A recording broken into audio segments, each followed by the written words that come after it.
News top 9ಗೆ ಸ್ವಾಗತ. ನಾನು ಶುಭಶ್ರೀ ಜೈನ್. ಮಾಜಿ ಕಾರ್ಪೊರೇಟರ್ ರೇಖಾ ಬರ್ಬರ ಹತ್ಯೆ ಹಿಂದೆ ಸೇಡಿನ ಕಿಚ್ಚು. ರೇಖಾ ಕದಿರೇಶ್ ಜೊತೆಗಿದ್ದವರೇ ಕೊಲೆಗೆ ಇಟ್ರ ಮುಹೂರ್ತ. ಕರುನಾಡಲ್ಲಿ ಡೆಲ್ಟಾ ಪ್ಲಸ್ ಸೃಷ್ಟಿಸಿದ ಅವಾಂತರವಾದ್ರೂ ಏನು ನೋಡೋಣ ನ್ಯೂಸ್ ಟಾಪ್ 9ನಲ್ಲಿ. ಬಿಬಿಎಂಪಿ ಮಾಜಿ ಕಾರ್ಪೊರೇಟರ್ ಬರ್ಬರ ಹತ್ಯೆ ಆಗಿದ್ದು ಯಾಕೆ? ರೇಖಾ ಕದಿರೇಶ್ ಕೊಲೆಗೂ ಮುನ್ನ ಇಡೀ ಏರಿಯಾ ಸುತ್ತಾಡಿದ್ರ ದುಷ್ಕರ್ಮಿಗಳು. ಬಾಡಿಗಾರ್ಡ್ಗಳೇ ರೇಖಾ ಹತ್ಯೆಗೆ ಮುಹೂರ್ತ ಇಟ್ರ ನೋಡೋಣ. ರೇಖಾ ಕದಿರೇಶ್ ಹತ್ಯೆ ನ್ಯೂಸ್ ಟಾಪ್ 9ನಲ್ಲಿ. ಬೆಂಗಳೂರಿನಲ್ಲಿ ಮಾಜಿ ಕಾರ್ಪೊರೇಟರ್ ರೇಖಾ ಕದಿರೇಶ್ ರನ್ನ ಹತ್ಯೆ ಮಾಡಲಾಗಿದೆ. ಛಲವಾದಿಪಾಳ್ಯದ ಮಾಜಿ ಕಾರ್ಪೊರೇಟರ್ ರೇಖಾ ಕದಿರೇಶ್ ಮನೆಯಲ್ಲಿರುವಾಗ ಹೊರಗೆ ಕರೆದು ಹಲ್ಲೆ ಮಾಡಲಾಗಿದೆ. ಛಲವಾದಿಪಾಳ್ಯದ ಫ್ಲವರ್ ಗಾರ್ಡನ್ ನಲ್ಲಿ ರೇಖಾ ಮೇಲೆ ಮಾರಕಾಸ್ತ್ರಗಳಿಂದ ಶೋಭನ್ ಗ್ಯಾಂಗ್ ದಾಳಿ ಮಾಡಿದ್ದು, ಗಾಯಾಳು ರೇಖಾ ಕದಿರೇಶ್ ರನ್ನ ಕಿಮ್ಸ್ಗೆ ದಾಖಲಿಸಿ ಚಿಕಿತ್ಸೆ ನೀಡಲಾಗಿತ್ತು. ಆದರೆ ಚಿಕಿತ್ಸೆ ಫಲಕಾರಿಯಾಗದೆ ರೇಖಾ ಮೃತಪಟ್ಟಿದ್ದಾರೆ.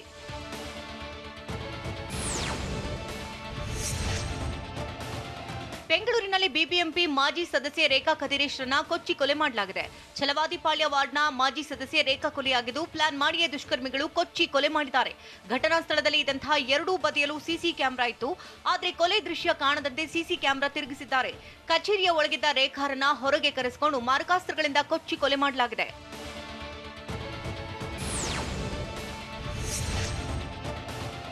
ರೇಖಾ ಕದಿರೇಶ್ ರನ್ನ ಕೊಲೆ ಮಾಡುವ ಸಲುವಾಗಿ ಈ ಮೊದಲೇ ಪ್ಲಾನ್ ಮಾಡಿದಂತಹ ಐನಾತಿಗಳು ಸಿದ್ಧತೆಯೊಂದಿಗೆನೇ ಎಂಟ್ರಿ ಕೊಟ್ಟಿದ್ರು. ಛಲವಾದಿಪಾಳ್ಯದ ರಸ್ತೆ ಎದುರು ಸಿಸಿಟಿವಿ ಇರೋದು ಮೊದಲೇ ಗೊತ್ತಿದ್ರಿಂದಾಗಿ ಕ್ಯಾಮೆರಾಗಳನ್ನ ಮೇಲಕ್ಕೆ ತಿರುಗಿಸಿದ್ರು. ಮಾತ್ರವಲ್ಲ, ಫುಡ್ ಕಿಟ್ ವಿತರಣೆಗೆ ಮನೆಯಿಂದ ಆಫೀಸ್ಗೆ ರೇಖಾ ಬಂದಿದ್ದನ್ನ ನೋಡಿ ಕಚೇರಿ ಹೊರಗೆ ಕರೆಸಿಕೊಂಡಂತಹ ಕಿಲಾಡಿಗಳು ಒಬ್ಬರೇ ಹೊರಗೆ ಬಂದಿದ್ದೇ ತಡ ಮಾರಕಾಸ್ತ್ರಗಳಿಂದ ಕೊಚ್ಚಿ ಕೊಲೆ ಮಾಡಿದ್ದಾರೆ.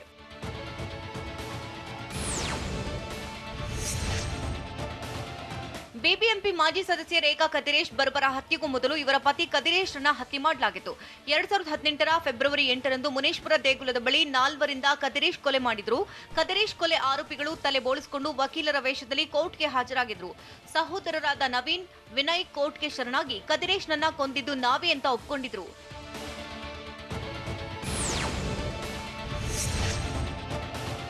ರೇಖಾ ಕದಿರೇಶ್ ಹತ್ಯೆಯಾಗ್ತಾ ಇದ್ದಂತೆ ಅಕ್ಕಪಕ್ಕದವರು ಕದಿರೇಶ್ ಅಕ್ಕನಿಗೆ ವಿಷಯವನ್ನ ಮುಟ್ಟಿಸಿದ್ರು. ನಿಮ್ಮ ತಮ್ಮನ ಹೆಂಡತಿನ ಸಾಯಿಸ್ಬಿಟ್ರು ಅಂತ ಹೇಳಿದ್ರು. ನಾನು ಮನೆಯಿಂದ ಓಡಿ ಬಂದೆ ಅಂತ ಕದಿರೇಶ್ ಸಹೋದರಿ ಹೇಳಿದ್ರು. ನಾನ್ ನೋಡಿದಾಗ ರೇಖಾ ಕೆಳಗೆ ಬಿದ್ದಿದ್ಲು. ಸ್ಟೀಫನ್, ರಾಬರ್ಟ್ ಎಲ್ಲರೂ ಜೊತೆಗೆ ಇದ್ರು. ಅವರಿಂದ ಯಾವುದೇ ಗಲಾಟೆ ಇರಲಿಲ್ಲ. ಸ್ಟೀಫನ್ ಮೇಲೆ ಮನೆಯಲ್ಲಿದ್ದಾರೆ. ಕದಿರೇಶ್ಗೂ ಕೂಡ ಗೆಳೆಯರಿದ್ರು ಅಂತ ಹೇಳಿದ್ರು.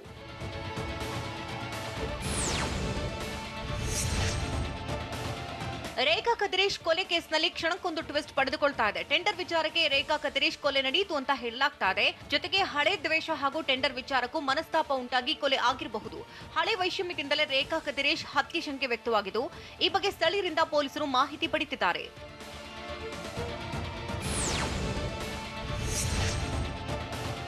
ರೇಖಾ ಕದಿರೇಶ್ ಹತ್ಯೆ ಕೇಸ್ನಲ್ಲಿ ಜೊತೆಗಿದ್ದ ಪೀಟರ್ ಮತ್ತು ಸೂರ್ಯ ಇಬ್ಬರ ಮೇಲೆ ಅನುಮಾನ ಮೂಡಿದೆ. ಇವರಿಂದಲೇ ಹತ್ಯೆ ನಡೆದಿರೋ ಬಗ್ಗೆ ಮಾಹಿತಿ ಇದೆ. ಪೀಟರ್ಗೆ 21 ವರ್ಷ ವಯಸ್ಸಾದ್ರೆ ಸೂರ್ಯ 19 ವರ್ಷ ವಯಸ್ಸು. ಇಬ್ಬರು ರೇಖಾ ಜೊತೆಯಲ್ಲಿ ಇರ್ತಾ ಇದ್ದಂತಹ ಹುಡುಗರು. ರೇಖಾ ಕೆಲಸ ಮಾಡುವ ಎಲ್ಲಾ ಕೆಲಸಕ್ಕೆ ಸಹಾಯ ಮಾಡ್ತಾ ಇದ್ರು. ಒಂದು ಲೆಕ್ಕದಲ್ಲಿ ರೇಖಾಗೆ ಬಾಡಿಗಾರ್ಡ್ ತರ ಕೆಲಸ ಮಾಡ್ತಿದ್ದಂತಹ ಪೀಟರ್ ಹಾಗೂ ಸೂರ್ಯ ಸೇರಿ ಕೊಲೆ ಮಾಡಿದ್ದಾರೆ ಅನ್ನೋ ಶಂಕೆ ವ್ಯಕ್ತವಾಗಿದೆ.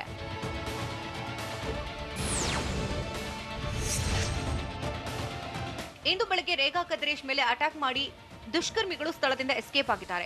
ಈ ವೇಳೆ ರಕ್ತದ ಮಡುವಿನಲ್ಲಿ ಬಿದ್ದಿದ್ದ ರೇಖಾರನ್ನ ಕಿಮ್ಸ್ ಆಸ್ಪತ್ರೆಗೆ ಕರೆದೊಯ್ಯಲಾಗಿತ್ತು. ಆಸ್ಪತ್ರೆಗೆ ತೆರಳುವ ಮಾರ್ಗ ಮಧ್ಯೆ ರೇಖಾ ಸಾವನ್ನಪ್ಪಿದ್ದಾರೆ. ರೇಖಾ ಕತ್ತಿಗೆ ತೀವ್ರವಾದ ಗಾಯವಾಗಿದ್ದರಿಂದಾಗಿ ಜೀವ ಬಿಟ್ಟಿದ್ದಾರೆ. ಆಸ್ಪತ್ರೆ ಎದುರು ಬೆಂಬಲಿಗರು, ಸಂಬಂಧಿಕರು ಕಣ್ಣೀರು ಸುರಿಸಿದ್ರು.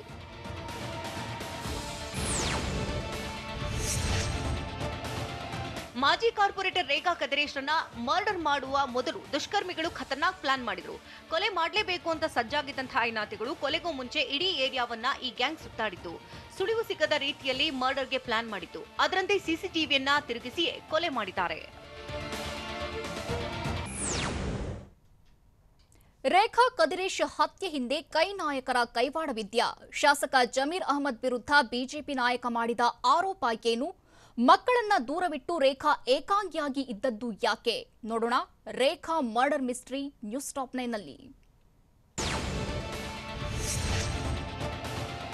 ಬಿಬಿಎಂಪಿ ಮಾಜಿ ಸದಸ್ಯೆ ರೇಖಾ ಕದಿರೇಶ್ ಹತ್ಯೆ ಪ್ರಕರಣಕ್ಕೆ ಸಂಬಂಧಿಸಿದಂತೆ ಮಾತನಾಡಿರುವಂತಹ ಸಿಎಂ ಬಿಎಸ್ವೈ 24 ಗಂಟೆಯೊಳಗೆ ಕೊಲೆ ಆರೋಪಿಗಳನ್ನ ಬಂಧಿಸುತ್ತೇವೆ ಅಂತ ಹೇಳಿದ್ರು.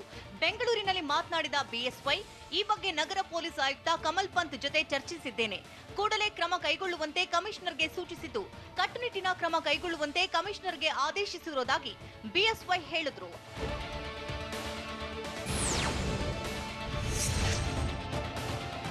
ಮಾಜಿ ಕಾರ್ಪೊರೇಟರ್ ರೇಖಾ ಕದಿರೇಶ್ ಹತ್ಯೆ ಬಗ್ಗೆ ಮಾತನಾಡಿದಂತಹ ಬಿಜೆಪಿ ನಾಯಕ ಎನ್ಆರ್ ರಮೇಶ್ ಶಾಸಕ ಜಮೀರ್ ವಿರುದ್ಧ ಹರಿಹಾಯ್ದಿದ್ದಾರೆ.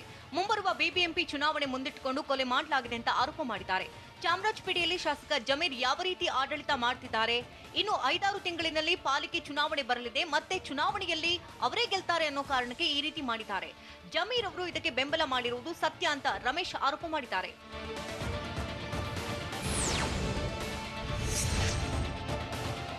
ಶಾಸಕ ಜಮೀರ್ ಯಾವ ರೀತಿ ಜನರನ್ನ ಆತಂಕದಲ್ಲಿ ತಂದು ಇಟ್ಕೊಂಡಿದ್ದಾರೆ ಅನ್ನೋದಕ್ಕೆ ಇದೇ ಸಾಕ್ಷಿ ಎಂದ ಎನ್ಆರ್ ರಮೇಶ್. ಪೊಲೀಸರ ಮೇಲೆ, ಆರೋಗ್ಯಕರ್ತರ ಮೇಲೆ ಹಲ್ಲೆ ಆಗಿದೆ. ಜಮೀರ್ ಅಹ್ಮದ್ ಖಾನ್ ಅವರಿಗೆ 10,000 ರೂಪಾಯಿ ಪರಿಹಾರ ನೀಡಿದ್ರು. ಪೀಟರ್ ಅನ್ನೋ ವ್ಯಕ್ತಿಯಿಂದ ಕೊಲೆ ಶಂಕೆ ವ್ಯಕ್ತವಾಗಿದ್ದು, ಈ ಕೊಲೆ ರಾಜಕೀಯ ಪ್ರೇರಿತ. ಮುಂದಿನ ಚುನಾವಣೆಯನ್ನ ಮುಂದಿಟ್ಟುಕೊಂಡು ಕೊಲೆ ಮಾಡಿದ್ದಾರೆ. ಸಿದ್ದರಾಮಯ್ಯ ಅವರು ಕದಿರೇಶ್ ಕೊಲೆಯನ್ನ ತನಿಖೆಗೆ ಆದೇಶ ಮಾಡಿದ್ರೆ ಸತ್ಯ ಹೊರಬರ್ತಿತ್ತು ಅಂತ ರಮೇಶ್ ಹೇಳಿದ್ರು.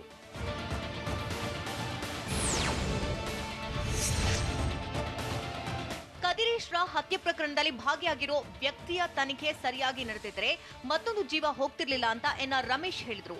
ಅವತ್ತು ಸಿದ್ದರಾಮಯ್ಯ ಸರ್ಕಾರ ಇತ್ತು, ಅತೂಷ್ ಅನ್ನುವ ವ್ಯಕ್ತಿಯ ತನಿಖೆಯಾಗಬೇಕಿತ್ತು, ಆದ್ರೆ ಆಗ್ಲಿಲ್ಲ. ಅತೂಷ್ ಜಮೀರ್ ಬೆಂಬಲದಿಂದ ತನಿಖೆಯಿಂದ ತಪ್ಪಿಸಿಕೊಂಡಿದ್ದ. ಈ ಕೊಲೆಗೂ ಆತನೇ ಕಾರಣ. ಅತೂಷ್ ತನಿಖೆ ಮಾಡಿದ್ರೆ ಎಲ್ಲವೂ ಹೊರಬೀಳುತ್ತೆ ಅಂತ ರಮೇಶ್ ಹೇಳಿದ್ರು.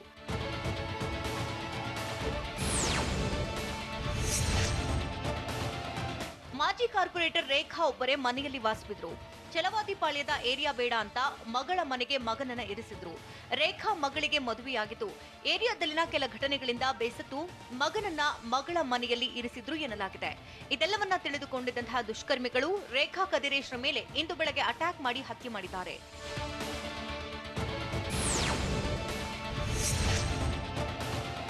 ರೇಖಾ ಕದಿರೇಶ್ರನ್ನ ಕೊಲೆ ಮಾಡಿದ್ದಾರೆ ಎನ್ನಲಾದ ಆರೋಪಿ ಪೀಟರ್ ಮನೆಗೆ ಬೀಗ ಬಿದ್ದಿದೆ. ಪತ್ನಿ ಹಾಗೂ ಮಕ್ಕಳೊಂದಿಗೆ ಪೀಟರ್ ಛಲವಾದಿಪಾಳ್ಯದಲ್ಲಿ ವಾಸವಾಗಿದ್ದ. ಪೀಟರ್ ವಿರುದ್ಧ ಒಂದು ಕೊಲೆ ಕೇಸ್ ಇರುವುದು ಕೂಡ ಪತ್ತೆಯಾಗಿದೆ. ಕೊಲೆ ಆರೋಪಿಗಳ ಹಿನ್ನೆಲೆಯನ್ನ ಪೊಲೀಸರು ಕಲೆ ಹಾಕ್ತಿದ್ದಾರೆ.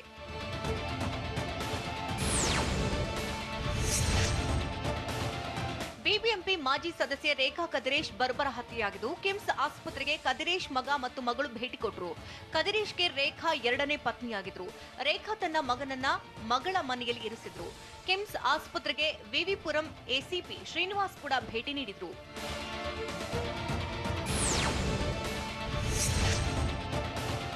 ಬಿಬಿಎಂಪಿ ಮಾಜಿ ಸದಸ್ಯ ರೇಖಾ ಕದಿರೇಶ್ ಫುಡ್ ಕಿಟ್ ವಿತರಣೆಗಾಗಿ ತಮ್ಮ ಕಚೇರಿಗೆ ಆಗಮಿಸಿದ್ರು.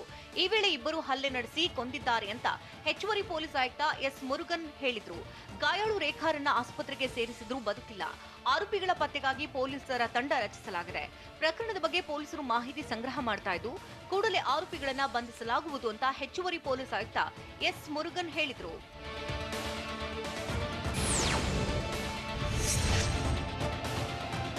ಲಾಕ್ಡೌನ್ ವೇಳೆ ರೇಖಾ ಕದಿರೇಶ್ ವಾರ್ಡ್ನ ಜನರಿಗೆ ಊಟ ಹಂಚಿಕೆ ಮಾಡ್ತಿದ್ರು. ಕಚೇರಿ ಎದುರು ಊಟ ಹಂಚಿಕೆ ಮಾಡ್ತಿದ್ದ ರೇಖಾ ಮೇಲೆ ಅಟ್ಯಾಕ್ ಆಗಿದೆ. ರೇಖಾ ಕದಿರೇಶ್ ಮನೆ ಪಕ್ಕದಲ್ಲೇ ಪೀಟರ್ ಮನೆ ಕೂಡ ಇದೆ. ರೇಖಾ ಮನೆಯಿಂದ 50 ಮೀಟರ್ ದೂರದಲ್ಲಿ ಪೀಟರ್ ಮನೆ ಇದ್ದು ಅಲ್ಲೇ ಕೊಲೆ ಮಾಡಿದ್ದಾರೆ ಎನ್ನಲಾಗಿದೆ. ಬೆಳಗಾವಿ ಗೋಲ್ಡ್ ಸ್ಮಗ್ಲಿಂಗ್ ಕೇಸ್ ದಿನಕ್ಕೊಂದು ಟ್ವಿಸ್ಟ್ ಪಡೆದುಕೊಳ್ತಿರೋದು ಹೇಗೆ? ಚಿನ್ನ ಕಾಣೆಯಾಗಲು ಪೊಲೀಸರು ಕೈಚಳಕ ತೋರಿದ್ದಾರಾ? ಎಣ್ಣೆ ಮತ್ತಲ್ಲಿ ಅಸಭ್ಯವಾಗಿ ವರ್ತಿಸಿದವರ ಕಿರಿಕಾದ್ರೂ ಏನು? ನೋಡೋಣ ಸಮಗ್ರ ನ್ಯೂಸ್ ಟಾಪ್ 9ನಲ್ಲಿ. ಬೆಳಗಾವಿ ಗೋಲ್ಡ್ ಸ್ಮಗ್ಲಿಂಗ್ ಪ್ರಕರಣ ದಿನಕ್ಕೊಂದು ತಿರುವು ಪಡಿತಾನೆ ಸಾಗಿದೆ. ಕೇಸ್ನ ತನಿಖೆ ಸಿಐಡಿ ಅಧೀನದಲ್ಲಿ ನಡೀತಾ ಇದ್ದು, ಐಜಿಪಿ ರಾಘವೇಂದ್ರ ಸುಹಾಸ್ ನನ್ನ ಸಿಐಡಿ ಟೀಮ್ ವಿಚಾರಣೆಗೆ ಒಳಪಡಿಸಿದೆ. ಸ್ಮಗ್ಲಿಂಗ್ ಕೇಸ್ನ ಬಂಧಿತ ಆರೋಪಿ ಕಿರಣ್ ಜೊತೆ ಐಜಿಪಿ ಫೋನ್ ಸಂಪರ್ಕದಲ್ಲಿದ್ದ ಆರೋಪ ಕೇಳಿ ಬಂದ ಕಾರಣದಿಂದಾಗಿ ವಿಚಾರಣೆ ಎದುರಿಸುತ್ತಿದ್ದಾರೆ. ಐಜಿಪಿ ರಾಘವೇಂದ್ರ ಸುಹಾಸ್ ಹೇಳಿಕೆಯನ್ನು ದಾಖಲಿಸಿದ್ದಾರೆ.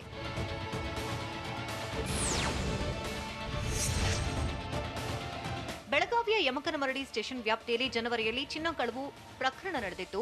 ತನಿಖೆ ನಡೀತಾ ಇದೆ. ಕಾರಿನಲ್ಲಿದ್ದ 4.9 ಕೆಜಿ ಚಿನ್ನ ಕಾಣೆಯಾದ ಬಗ್ಗೆ ಚಿನ್ನದ ಮಾಲೀಕ ಐಜಿಪಿಗೆ ದೂರು ನೀಡಿದ್ರು. ಆ ಬಳಿಕ ಕೇಸ್ ಸಿಐಡಿಗೆ ವರ್ಗಾವಣೆಯಾಗಿತ್ತು. ಸದ್ಯ ಗೋಲ್ಡ್ ಸ್ಮಗ್ಲಿಂಗ್ ಕೇಸ್ಗೆ ಸಂಬಂಧಪಟ್ಟಂತೆ ಇದುವರೆಗೆ 20ಕ್ಕೂ ಹೆಚ್ಚು ಜನರನ್ನ ಸಿಐಡಿ ವಿಚಾರಣೆ ನಡೆಸಿದೆ. Yamakanamaradi PSI, circle inspector, DYSP ಜೊತೆಗೆ ಯಮಕನಮರಡಿ ಠಾಣೆಯ 17 ಜನ ಸಿಬ್ಬಂದಿಯನ್ನ ತೀವ್ರ ವಿಚಾರಣೆಗೆ ಒಳಪಡಿಸಿದೆ.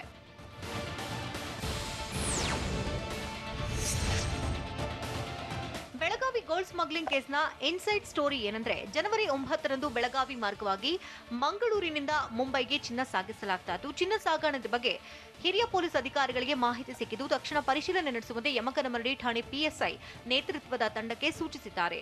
ಕಾರ್ಯಪ್ರವೃತ್ತರಾದಂತಹ ಯಮಕನಮರಡಿ ಠಾಣೆ ಪೊಲೀಸರು ವಾಹನ ಪರಿಶೀಲಿಸಿದ್ದಾರೆ. ಚಿನ್ನ ಸಿಗದಿದ್ದಾಗ ವಾಹನವನ್ನು ವಶಕ್ಕೆ ಪಡೆದು ಠಾಣೆಗೆ ಒಯ್ದಿದ್ದಾರೆ. ಇಷ್ಟಕ್ಕೆ ಮುಗಿದ ಗೋಲ್ಡ್ ಸ್ಮಗ್ಲಿಂಗ್ ಪ್ರಕರಣ ದಿನಕ್ಕೊಂದು ಟ್ವಿಸ್ಟ್ ಪಡಿತಾನೆ ಸಾಗ್ತಿದೆ.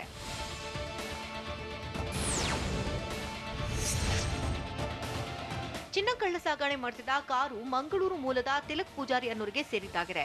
ಪೊಲೀಸರು ವಶಕ್ಕೆ ಪಡೆದ ಬಳಿಕ ಮಾಲೀಕ ತಿಲಕ್ ಹುಬ್ಬಳ್ಳಿಯ ಸ್ನೇಹಿತ ಕಿರಣ್ ವೀರಣ್ಣಗೌಡನಿಗೆ ಕಾರು ಬಿಡಿಸಿಕೊಡುವಂತೆ ಕೇಳಿದಂತೆ.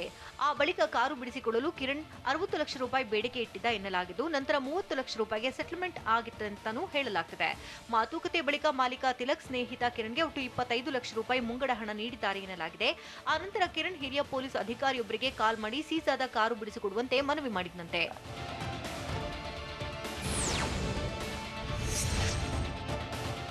ಯಮಕನಮರಡಿ ಠಾಣೆಗೆ ಕರೆ ಮಾಡಿದ ಪೊಲೀಸ್ ಹಿರಿಯ ಅಧಿಕಾರಿ ಕಾರು ಬಿಡುವಂತೆ ಸೂಚಿಸಿದ್ರು ಅನ್ನೋ ಆರೋಪ ಇದೆ. ಆದರೆ ಕೇಸ್ ದಾಖಲಾಗಿರೋದ್ರಿಂದ ಕೋರ್ಟ್ ಮೂಲಕ ಕಾರು ಬಿಡಿಸಿಕೊಳ್ಬೇಕು ಅಂತ ಯಮಕನಮರಡಿ ಪಿಎಸ್ಐ ಹೇಳಿದ್ರಂತೆ. ಆ ಬಳಿಕ ಕಾರಿನಲ್ಲಿತ್ತು ಎನ್ನಲಾಗಿದ್ದಂತಹ 2.5 ಕೋಟಿ ಮೌಲ್ಯದ 4.9 ಕೆಜಿ ಚಿನ್ನವನ್ನ ಪೊಲೀಸರೇ ಎಗರಿಸಿದ್ದಾರೆ ಅನ್ನೋ ಬಲವಾದ ಆರೋಪ ಕೇಳಿಬಂದಿದೆ. ತಿಲಕ್ ಸ್ನೇಹಿತ ಕಿರಣ್ ಮತ್ತು ಪೊಲೀಸರು ಚಿನ್ನ ಲಪಟಾಯಿಸಿರುವಂತಹ ಶಂಕೆ ಕೂಡ ವ್ಯಕ್ತವಾಗಿದೆ. ಕಳ್ಳ ಸಾಗಾಟನೆಯಾಗಿದ್ದ ಚಿನ್ನವನ್ನ ಕದ್ದು ಹುಬ್ಬಳ್ಳಿ ಚಿನ್ನದ ವ್ಯಾಪಾರಿಗೆ ಮಾರಾಟ ಮಾಡಿರೋ ಅನುಮಾನ ಕೂಡ ಮೂಡಿದೆ.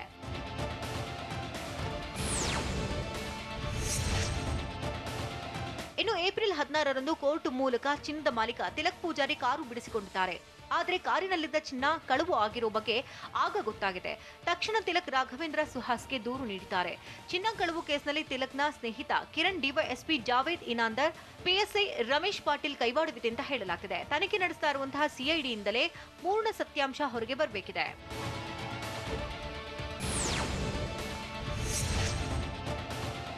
ಬೆಂಗಳೂರಿನ ದೇವನಹಳ್ಳಿ ಬಳಿಯ ಸಾದಹಳ್ಳಿ ಏರ್ಪೋರ್ಟ್ ಟೋಲ್ನಲ್ಲಿ ಮಚ್ಚು ತೋರಿಸಿದ ವ್ಯಕ್ತಿಯೊಬ್ಬನನ್ನ ಪೊಲೀಸರು ವಶಕ್ಕೆ ಪಡೆದಿದ್ದಾರೆ. ಕಪ್ಪು ಕಾರಿನಲ್ಲಿ ಬಂದ ಚಂದ್ರಪ್ಪ ಎಂಬಾತ ಫ್ರೀ ಬಿಡ್ಲಿಲ್ಲ ಅಂತ ಟೋಲ್ ಸಿಬ್ಬಂದಿಗೆ ಮಚ್ಚು ತೋರಿಸಿದ್ದಾನೆ. ಬಳಿಕ ಅವಾಚ್ಯವಾಗಿ ನಿಂದಿಸಿ ಬೆದರಿಕೆಯನ್ನು ಹಾಕಿದ್ದಾನೆ.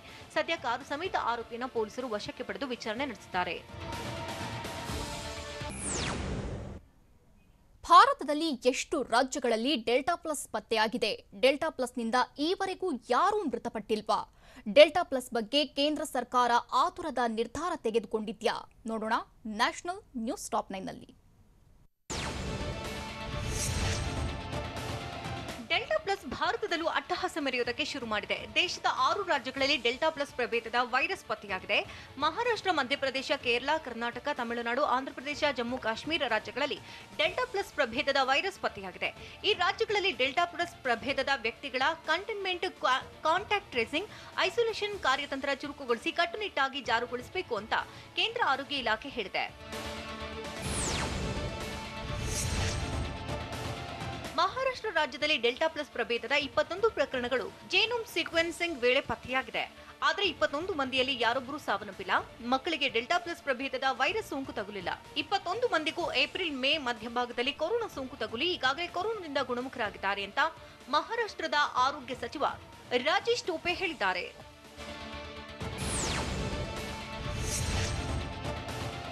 ಡೆಲ್ಟಾ ಪ್ಲಸ್ ಪ್ರಭೇದದ ವೈರಸ್ ಅನ್ನ ಕೇಂದ್ರ ಸರ್ಕಾರ ಕಳವಳಕಾರಿ ಪ್ರಭೇದ ಅಂತ ಘೋಷಿಸಿದೆ. ಆದರೆ ಇದಕ್ಕೆ ಕೆಲ ಆರೋಗ್ಯ ತಜ್ಞರು ಆಕ್ಷೇಪ ವ್ಯಕ್ತಪಡಿಸಿದ್ದಾರೆ. ಈಗಲೇ ಕಳವಳಕಾರಿ ಪ್ರಭೇದ ಅಂತ ಘೋಷಣೆ ಮಾಡುವುದು ಸರಿಯಲ್ಲ. ಈ ಪ್ರಭೇದದ ವೈರಸ್ ಹೇಗೆ ಹರಡುತ್ತೆ ಅನ್ನೋದಕ್ಕೆ ದಾಖಲೆ ಸಾಕ್ಷ್ಯ ಇಲ್ಲ. ಇದರ ಬಗ್ಗೆ ಸರಿಯಾದ ಅಧ್ಯಯನ ನಡೆದ ಬಳಿಕ ಕಳವಳಕಾರಿ ಪ್ರಭೇದ ಅಂತ ಘೋಷಿಸಬಹುದಿತ್ತು ಅಂತ ವೈರಾಣು ತಜ್ಞರಾದ ಗಗನ್ದೀಪ್ ಕಾಂಗ್ ಹೇಳಿದ್ದಾರೆ.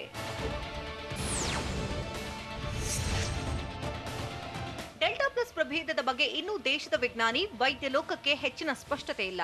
ಡೆಲ್ಟಾ ಪ್ಲಸ್ ವಿರುದ್ಧ ಲಸಿಕೆ ಪರಿಣಾಮಕಾರಿಯೇ ಇಲ್ಲವೇ ಎಂಬುದರ ಬಗ್ಗೆ ಸ್ಪಷ್ಟತೆ ಇಲ್ಲ ಅಂತ ಹೇಳಲಾಗ್ತಿದೆ. ಡೆಲ್ಟಾ ಪ್ಲಸ್ ಪ್ರಭೇದ ಕೂಡ ವೇಗವಾಗಿ ಹರಡುತ್ತಾ ಅಥವಾ ನಿಧಾನಗತಿಯಲ್ಲಿ ಮತ್ತೊಬ್ಬರಿಗೆ ಹರಡಲಿದ್ಯಾ ಎಂಬ ಬಗ್ಗೆಯೂ ಯಾವುದೇ ಸ್ಪಷ್ಟತೆ ಇಲ್ಲ. ಈ ಬಗ್ಗೆ ಇನ್ನೂ ಅಧ್ಯಯನ ನಡೆಸಬೇಕಾಗಿದೆ ಅಂತ ತಜ್ಞರು ಹೇಳ್ತಿದ್ದಾರೆ.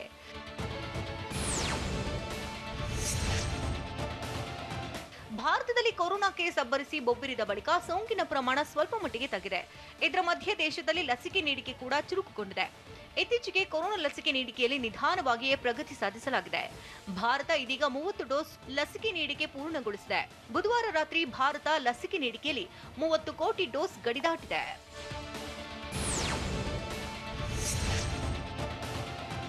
ಭಾರತದಲ್ಲಿ ಕಳೆದ 3 ದಿನಗಳಿಂದ ಭಾರಿ ಪ್ರಮಾಣದಲ್ಲಿ ಕೊರೋನಾ ಲಸಿಕೆ ನೀಡಲಾಗ್ತಾ ಇದೆ.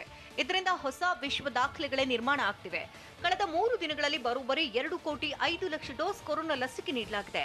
ಸೋಮವಾರ 88 ಲಕ್ಷ ಡೋಸ್, ಮಂಗಳವಾರ 54 ಲಕ್ಷ ಡೋಸ್, ಬುಧವಾರ 63 ಲಕ್ಷ ಡೋಸ್ ಲಸಿಕೆ ನೀಡಲಾಗಿದೆ. ಇದರಿಂದ 3 ದಿನಗಳಲ್ಲಿ 2,05,00,000 ಡೋಸ್ ಲಸಿಕೆ ನೀಡಿದಂತಾಗಿದೆ.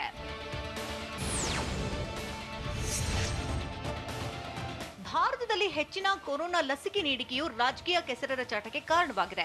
ಸೋಮವಾರ ಭಾರಿ ಸಂಖ್ಯೆಯಲ್ಲಿ ಕೊರೋನಾ ಲಸಿಕೆ ನೀಡಿದ ಬಿಜೆಪಿ ಆಳ್ವಿಕೆಯ ರಾಜ್ಯಗಳು ಮಂಗಳವಾರ ಕಡಿಮೆ ಲಸಿಕೆ ನೀಡಿವೆ. ಹೀಗಾಗಿ ಲಸಿಕೆ ನೀಡಿಕೆಯಲ್ಲಿ ಮೋದಿ ಸರ್ಕಾರ ಪಿಆರ್ ಸ್ಟಂಟ್ ಮಾಡುತ್ತಿದೆ ಅಂತ ಕಾಂಗ್ರೆಸ್ ಟೀಕೆ ಮಾಡಿದೆ. ಕಾಂಗ್ರೆಸ್ ಪಕ್ಷದ ಟೀಕೆಗೆ ಬಿಜೆಪಿ ರಾಷ್ಟ್ರೀಯ ಅಧ್ಯಕ್ಷ ನಡ್ಡಾ ಆಕ್ಷೇಪ ವ್ಯಕ್ತಪಡಿಸಿದ್ದಾರೆ.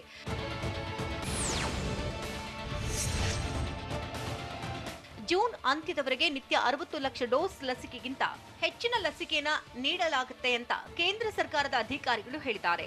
ಜುಲೈ ಅಂತ್ಯದೊಳಗೆ 53 ಕೋಟಿ ಡೋಸ್ ಲಸಿಕೆ ನೀಡುವ ಗುರಿ ಹಾಕಿಕೊಳ್ಳಲಾಗಿದೆ.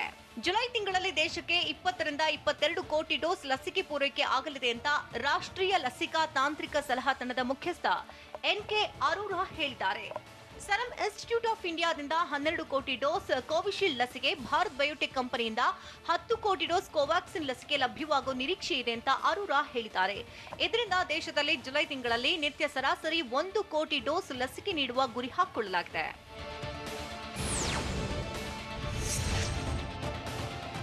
ಎಲ್ಲಾ ರೀತಿಯ ಪ್ರಭೇದದ ವೈರಸ್ ಹರಡದಂತೆ ತಡೆಯುವುದಕ್ಕೆ ಜನರು ಕಟ್ಟುನಿಟ್ಟಾಗಿ ಕೊರೋನಾ ತಡೆ ನಿಯಮ ಪಾಲಿಸಬೇಕು ಅಂತ ದೆಹಲಿಯ ಏಮ್ಸ್ ಆಸ್ಪತ್ರೆಯ ಮುಖ್ಯಸ್ಥ ರಣದೀಪ್ ಗುಲೇರಿಯಾ ಹೇಳಿದ್ದಾರೆ.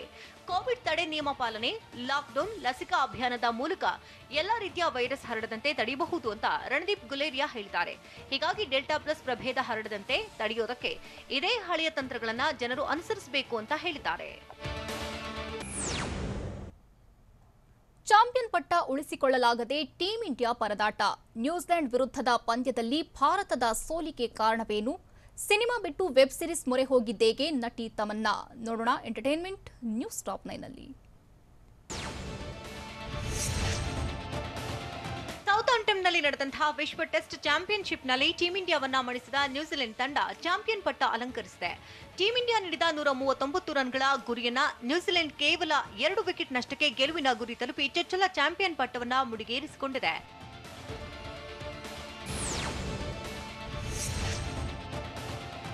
ಐಸಿಸಿ ಟೆಸ್ಟ್ ರ್ಯಾಂಕಿಂಗ್ನ ಆಲ್ರೌಂಡರ್ ಪಟ್ಟಿಯಲ್ಲಿ ರವೀಂದ್ರ ಜಡೇಜಾ ನಂಬರ್ 1 ಪಟ್ಟಕ್ಕೇರಿದ್ದಾರೆ. ಪ್ರಸಕ್ತ ವಿಶ್ವ ಟೆಸ್ಟ್ ಚಾಂಪಿಯನ್ಶಿಪ್ನ ಫೈನಲ್ ಪಂದ್ಯದಲ್ಲಿ 1 ವಿಕೆಟ್ ಕಬಳಿಸಿದ ಜಡೇಜಾ ಅಗ್ರಸ್ಥಾನಕ್ಕೇರಿದ್ದಾರೆ. ಈ ಹಿಂದೆ 2ನೇ ಸ್ಥಾನದಲ್ಲಿದ್ದ ಸೌರಾಷ್ಟ್ರ ಸ್ಟಾರ್ ಜೇಸನ್ ಹೋಲ್ಡರ್ ಹಿಂದಿಕ್ಕಿ ಮೊದಲ ಸ್ಥಾನಕ್ಕೇರಿದ್ದಾರೆ.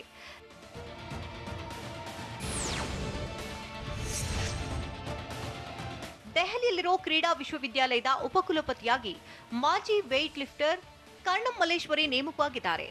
ಭಾರತಕ್ಕೆ ಒಲಿಂಪಿಕ್ಸ್ ಪದಕ ತಂದುಕೊಟ್ಟ ಕರ್ಣಂ ಮಲ್ಲೇಶ್ವರಿ ಅವರನ್ನ ವಿಶ್ವವಿದ್ಯಾಲಯದ ಕುಲಪತಿಯಾಗಿ ದೆಹಲಿ ಸರ್ಕಾರ ನೇಮಿಸಿದೆ. 2000ರ ಸಿಡ್ನಿ ಒಲಿಂಪಿಕ್ಸ್ನಲ್ಲಿ ಮಲ್ಲೇಶ್ವರಿ ವೇಟ್ ಲಿಫ್ಟಿಂಗ್ನಲ್ಲಿ ಕಂಚನ್ನ ಗೆದ್ದಿದ್ರು.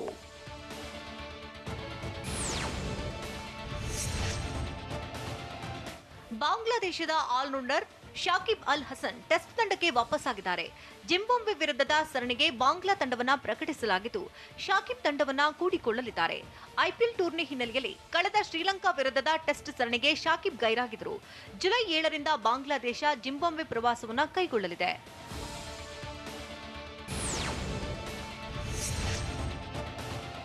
ಇಂಗ್ಲೆಂಡ್ನ ದಿ 100 ಟೂರ್ನಿಯಲ್ಲಿ ಸದರ್ನ್ ಬ್ರೇವ್ ತಂಡದ ಪರವಾಗಿ ಆಡಬೇಕಿದ್ದ ಡೇವಿಡ್ ವಾರ್ನರ್, ಮಾರ್ಕಸ್ ಸ್ಟೋನಿಸ್ ಅಲಭ್ಯರಾಗಿದ್ದಾರೆ. ಹೀಗಾಗಿ ಈ ಇಬ್ಬರ ಬ್ಯಾಟ್ಸ್ಮನ್ಗಳ ಸ್ಥಾನಕ್ಕೆ ನ್ಯೂಜಿಲೆಂಡ್ನ ಡೆವೊನ್ ಕಾನ್ವೆ ಮತ್ತು ದಕ್ಷಿಣ ಆಫ್ರಿಕಾದ ಕ್ವಿಂಟನ್ ಡಿಕಾಕ್ ರೀಪ್ಲೇಸ್ ಆಗಲಿದ್ದಾರೆ.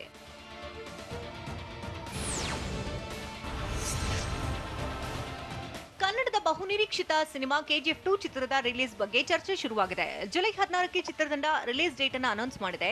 ಆದರೆ ಲಾಕ್ಡೌನ್ ಇಂದಾಗಿ ಸಿನಿಮಾದ ಕೆಲಸಗಳು ಇನ್ನೂ ಕೂಡ ಬಾಕಿ ಉಳಿದಿದೆ. ಹಾಗಾಗಿ ಕೆಜಿಎಫ್ ಜುಲೈ 16ಕ್ಕೆ ರಿಲೀಸ್ ಆಗೋದು ಬಹುತೇಕ ಡೌಟ್ ಆಗಿದೆ. ಸದ್ಯಕ್ಕೆ ಕೆಜಿಎಫ್ ರಿಲೀಸ್ ಬಗ್ಗೆ ಹೊಸ ಸುದ್ದಿ ಬಂದಿದೆ. ಜುಲೈ 16ರ ಬದಲಿಗೆ ಕೆಜಿಎಫ್ ಆಗಸ್ಟ್ನಲ್ಲಿ ತೆರೆಗೆ ಬರಲಿದೆ ಅನ್ನೋ ಸುದ್ದಿ ಕೇಳಿ ಬರ್ತಾ ಇದೆ. ಗಾಂಧಿನಗರದಲ್ಲಿ ಕೆಜಿಎಫ್ ರಿಲೀಸ್ ಬಗ್ಗೆ ಸುದ್ದಿಗಳು ಹರಿದಾಡ್ತಾ ಇದ್ದು, ಚಿತ್ರತಂಡ ಮಾತ್ರ ಚಕಾರ ಎತ್ತುತ್ತಿಲ್ಲ.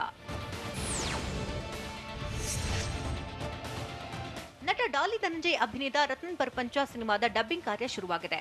ತಾಯಿ ಮಗನ ಕಥಾ ಹಂದರ ಹೊಂದಿರೋ ಈ ಚಿತ್ರದಲ್ಲಿ ಧನಂಜಯ್ ವಿಭಿನ್ನ ಪಾತ್ರ ಹಾಗೂ ಗೆಟಪ್ನಲ್ಲಿ ಕಾಣಿಸಿಕೊಂಡಿದ್ದಾರೆ. ಸಿನಿಮಾ ಚಿತ್ರೀಕರಣ ಬಹುತೇಕ ಕಂಪ್ಲೀಟ್ ಆಗಿದೆ. ಅನ್ಲಾಕ್ ಬಳಿಕ ಡಬ್ಬಿಂಗ್ ಶುರು ಮಾಡಿದೆ ಚಿತ್ರತಂಡ. ವಿಶೇಷ ಪಾತ್ರದಲ್ಲಿ ಅಭಿನಯಿಸಿರುವಂತಹ ನಟ ಪ್ರಮೋದ್ ಡಬ್ಬಿಂಗ್ ಮಾಡ್ತಿದ್ದಾರೆ. ಈ ವಿಚಾರವನ್ನ ಹಂಚಿಕೊಂಡಿರುವಂತಹ ಪ್ರಮೋದ್ ಒಳ್ಳೆಯ ಪಾತ್ರ ಕೊಟ್ಟಿದ್ದಕ್ಕೆ ನಿರ್ಮಾಪಕರಿಗೆ ಧನ್ಯವಾದ ತಿಳಿಸಿದ್ದಾರೆ.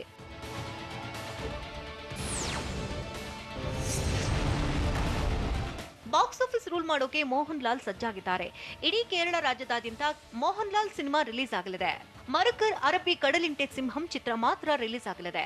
ರಾಜ್ಯದ ಅಷ್ಟು ಚಿತ್ರಮಂದಿರಗಳಲ್ಲೂ 3 ವಾರಗಳ ಕಾಲ ಇದೊಂದೇ ಸಿನಿಮಾ ರಿಲೀಸ್ ಆಗ್ತಿದೆ. ಆಗಸ್ಟ್ 12ಕ್ಕೆ ಚಿತ್ರ ತೆರೆಗೆ ಬರ್ತಾ ಇದೆ. ಮಲಯಾಳಂನಲ್ಲೇ ಅತಿ ಹೆಚ್ಚು ಬಜೆಟ್ನಲ್ಲಿ ತಯಾರಾಗಿರೋ ಚಿತ್ರ ಇದಾಗಿದೆ. ಹಾಗಾಗಿ ಈ ಮಾಸ್ಟರ್ ಪ್ಲಾನ್ ಮಾಡಿದೆ ಚಿತ್ರತಂಡ. ಇನ್ನು ಈ ಚಿತ್ರ ರಾಷ್ಟ್ರ ಪ್ರಶಸ್ತಿ ಪಡೆದುಕೊಂಡಿದ್ರಿಂದ ನಿರೀಕ್ಷೆ ಕೂಡ ಹೆಚ್ಚಾಗಿದೆ.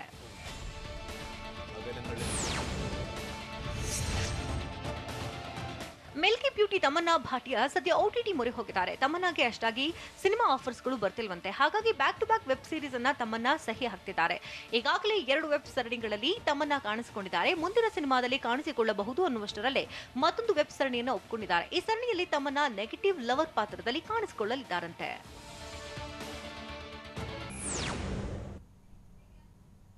ಇದು ಈವರೆಗಿನ ಪ್ರಮುಖ ಸುದ್ದಿ. ನಿರಂತರ ಸುದ್ದಿಗಾಗಿ ನೋಡ್ತಾ ಇರಿ TV9.